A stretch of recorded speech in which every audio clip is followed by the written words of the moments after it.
آج کی ان آیات میں تلاوت کرنا آیات میں ایک خوبصورت واقعہ جو اللہ تبارک و تعالیٰ نے بیان کیا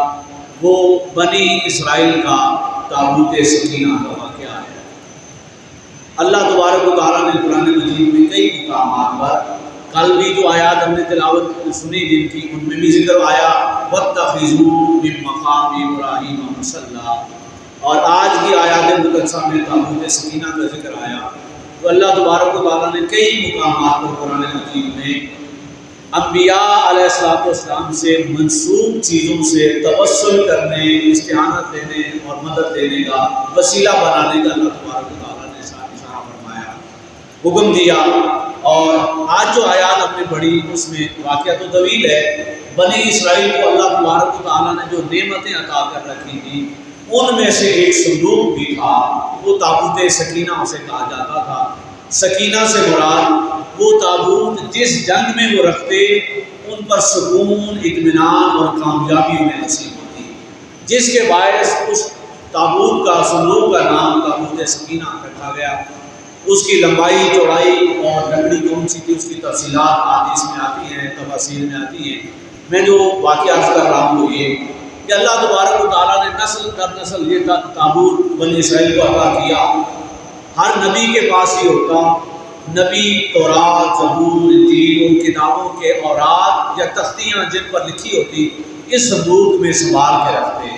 اور جو انبیاء گزر جاتے ان کا لباس، ان کے استعمال کی اشیاء بھی اس میں رکھی جاتی، جیسے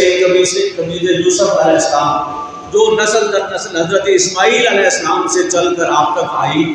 اس قمیض کو بھی اسی میں رکھا جاتا۔ الغرض یہ وہ برکتوں والا صندوق تھا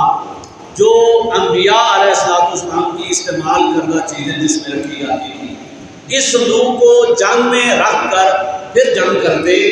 اللہ تعالیٰ اس کے وسیلے سے انہیں فتح عطا کرتا۔ طالوت علیہ السلام کو جب ان کا بادشاہ بنایا گیا قوم کے مطالبے پر، تو طالوت علیہ السلام چونکہ غریب تھے اور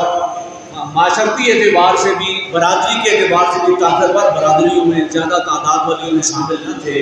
تو اعتراض کیا گیا کہ یہ کیسے بادشاہ ہو سکتے ہیں ہمارے؟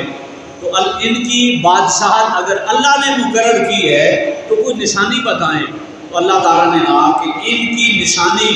یہ ہے کہ جب یہ تمہاری قیادت کریں گے تو وہ صندوق جو میں نے تمہیں عطا کیا تھا تمہاری نالائکی کی وجہ سے تم سے چھن گیا اور جالوت قبضہ کر کے لے گیا، یہ صندوق جب یہ میدان جنگ میں آئیں گے تو اللہ تعالیٰ فرشتوں کے ہاتھ واپس بھجوا دے گا۔ تو طالوت علیہ السلام نے جب قیادت ان کی سنبھالی تو اللہ تعالیٰ نے ملائکہ کے ذریعے وہ صندوق بنی اسرائیل کو واپس کیا۔ تو الغرض یہ وہ صندوق تھا جو نسل در نسل بنی اسرائیل کے پاس تھا، اور اس کے وسیلے سے وہ دعا کرتے۔ اللہ رب العزت ہمیں قرآن مجید کی ان آیات کو سمجھنے اور ان میں بیان کیے گئے احکامات پر